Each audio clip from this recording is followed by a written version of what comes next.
Hi there. Are you sick of your ID? Are you sick of having to show your ID at the club only for them to realize that...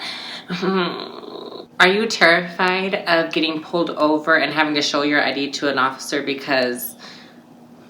Well, me too. Let's talk about how we can change that.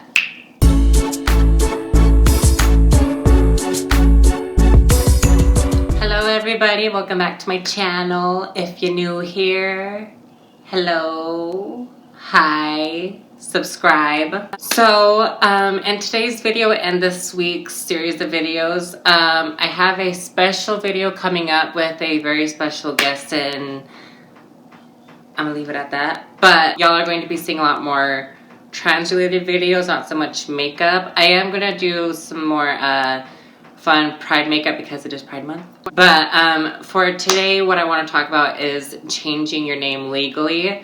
And I'm gonna have to do this in different parts because I don't know the whole process myself. Like I've mentioned before in previous videos that before I came out, I did not do my homework. I didn't know how to transition. And if you are new to this channel and you didn't know, hello, I'm transgender. But the reason why I'm doing this video is one, to document how I changed my stuff legally, as well as to help other trans people that eventually find these videos that they can figure out how to do it themselves. So the process that I'm working on right now is changing my name legally and changing the gender marker, which takes a lot of legal stuff. It's a long legal process. In some places it's longer than others. In some way, like some places it's very boom. Where I live at in Salt Lake City here in Utah, I've heard, I don't know for certain or for sure because I'm just starting the process, but what I've heard is that here in Salt Lake City it's fairly easy to change your name. So yeah, my goal is to have all this done by August, and hopefully I can meet that goal. We shall see. But anyways, what I am going to feature in this video is this website called UtahNameChange. I don't remember what it's called. A dear friend of mine, she is also transgender. She is the creator of this website. So it's called UtNameChange.com. And if you click on it, it brings you to Legal Name Change Part 1, Updating Accounts and Documents Part 2. And if you are like me and you're just starting the process, you click on Part 1. And it brings up a whole document. And I believe the document is, if you're looking at it on your computer, it's about 4 pages long. But if you're on your phone, you are forever scrolling. You can't see it because of the brightness. But, oh. Okay, so it does say 4. So yes, this whole guide that my friend put together, and she did this like a while ago. Like, by a while ago, I mean like a while ago, like a couple years a while ago. And the way that she explained it to me was that while she was trying to change her name and gender marker, that the process was a lot longer for her because one, she didn't know where to find the documents, and two, she just didn't know what she was doing. What she's done by creating this website has, like, she's created a template, a nice solid way for other trans people to change their name and gender markers legally. So shout out to her. Thank you, Gwen. It's been a lot of help. But anyways, so if you click on her website and click on Part 1, right there, there's the whole list of, well, not list, kind of a list. She's broken down how to go about changing your name and everything. She also includes links to get the paperwork that you need, and these are what I got. I won't name all of them right now, but the one that is not with me anymore because I sent it is the registration check or whatever. It's, let me pull it up on my phone so I can read it to you. Okay, so you're looking for the Sex Offender Child Abuse Offender Registry letter, and literally in that section that she has it, you click on it and it takes you to the website, and it is the first PDF that pops up on that thing, and it is called Department of Correction Certification Regarding Sex and Kidnap Offender and Child Abuse Offender Registries. adult. So what this is doing is that it gives you a letter to get to the courts stating that you aren't a sex offender, that you've not kidnapped or done anything of that nature, blah, blah, blah. This way you'll have an easier way with your process. So once you obtain that letter and also get a letter from a therapist or doctor, you're able to move on with that. And included in that document, in the instructions, she tells you what parts of those forms that you're supposed to fill out specifically, because there are some parts that you need to fill out that requires your information, then there are other stuff that requires like the offices to put in. So that's what the courts would do, that's what they're going to fill in and stuff. So on the first document, if you're looking at it, so the one about the sex offender registry, all that, just to prove that you are not one. So you put down your legal name, your dead name, the name that you do like. So you have to put that down legally. You put down your address, you put down your phone number and the email. The email that you put down, that is where they're going to send to you the documents needed to continue your process and everything. Then the part that says in the District Court of Utah, blank judicial district, blank county, underneath that court address, blank, do not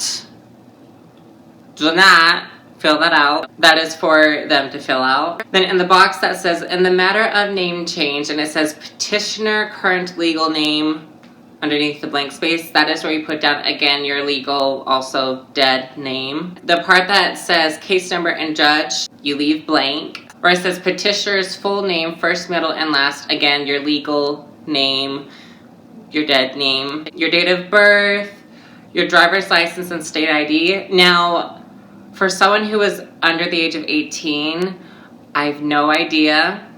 I will put up my hand. I have no idea how you go about that. This is for mostly if you're an adult, because this is the adult form. I believe in the link it also has for minors, so like guardians, parents, like if you are helping a transgender minor who is trying to go through this process, that's what you would fill out, but this is for the adults, trans adults, I should say. The next page is specifically, it says, this section is to be completed by offender registration program staff. So again, you note that. Where it says signature, date, printed name of offender registration program staff, that is not you, so leave that blank. So literally, the parts where it's your information specifically, you put down, so your legal and dead name, your address, your phone, your email, your name again, your date of birth, and your driver's license.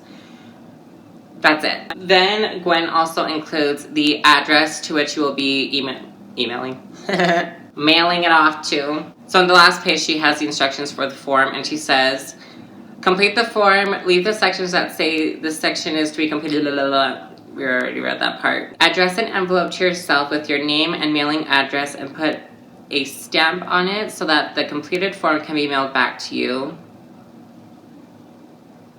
I didn't do that. Oopsie. Next it says mail the form in your self-addressed stamped envelope too, and then she includes the address there. You must mail this form to the offender registration program. They do not have an office open to the public, so keep that in mind. The offender registration program staff will fill out their section and will return the completed form to you using the envelope you provided.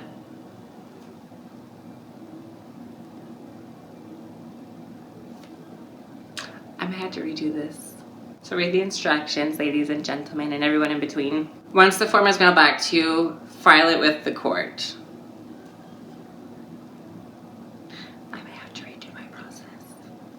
So there you have it. That's how you do that part. So I did it wrong, so I'm gonna redo it. So that is all that I know for now.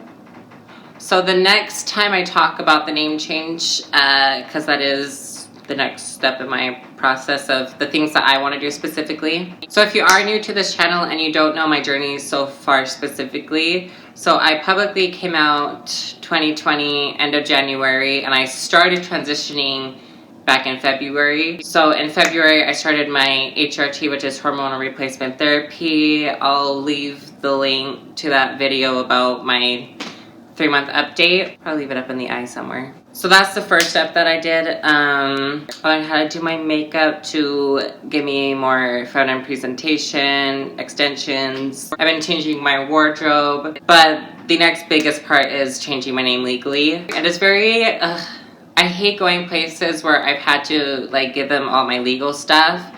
Like at work, every time I punch in, it has my dead name. To log into the computer at work, it has my dead name. When things get mailed to me from different places, it has my dead name on it. Unless it's from Amazon or Walmart and I order something online and I use my preferred name and stuff, because then it comes to me with the name that I want to see. So that is what I'm currently doing right now, is trying to change my name and gender marker. So when I have my ID, it has not only my new picture, but also my preferred name, both first and middle. I'm keeping my last name, as well as the gender marker. So instead of saying male, it'll say female. And this really helps because, especially, like, think about this, like, just safety, legal stuff. If, like, God forbid you get pulled over and you're transgender and you have not changed that yet, or haven't been able to because where you live, it's stupid. But just imagine getting pulled over for something minor, even like running a stop sign on accident or not stopping for long enough, or like tail light, whatever, stuff like that. The second you hand your ID, the officer will see how you are presenting, but then they'll also see your ID. They can think either you are not that person, which going to the post office before trying to pick up packages, that is a reaction that I have received, that I am not my ID. It is me. It just that's pre-transition me, pre-coming out me. Like, there's just many different ways that that situation can go that you don't want it to go. So that's why, for me, that's one of the biggest reasons of why I want to change it now. That way, so like, I don't have to deal with that anymore. The anxiety, going to the club, showing my ID, them seeing that in the whispers.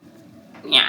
The next biggest thing for me would be getting my SRS, which is bottom surgery, which is where they take your and change it to a, yeah. But anyways, with this process, specifically changing my name, I will share with you all what I am doing, how I am doing it, all that. So there will be a part 2 coming up, but it probably will be the corrected version because I messed up, but you live and learn.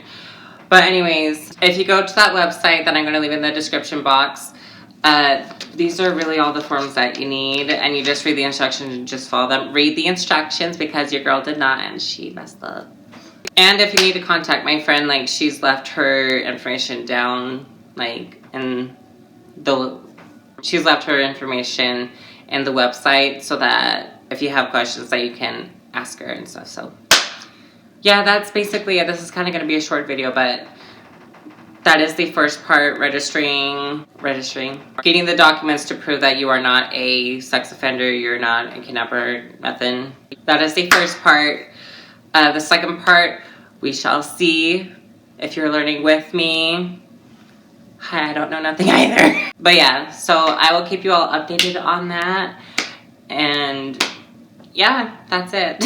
If you like this video, give it a good thumbs up. Comment down below about anything else that you want to know. If you are transgender and if you know more than what I just shared, please share it. You'll not only be helping me, but also you'll also be helping those that find this channel, find this video and stuff. So then don't forget to subscribe so that you're updated on more content and everything. And I will see you all the next time.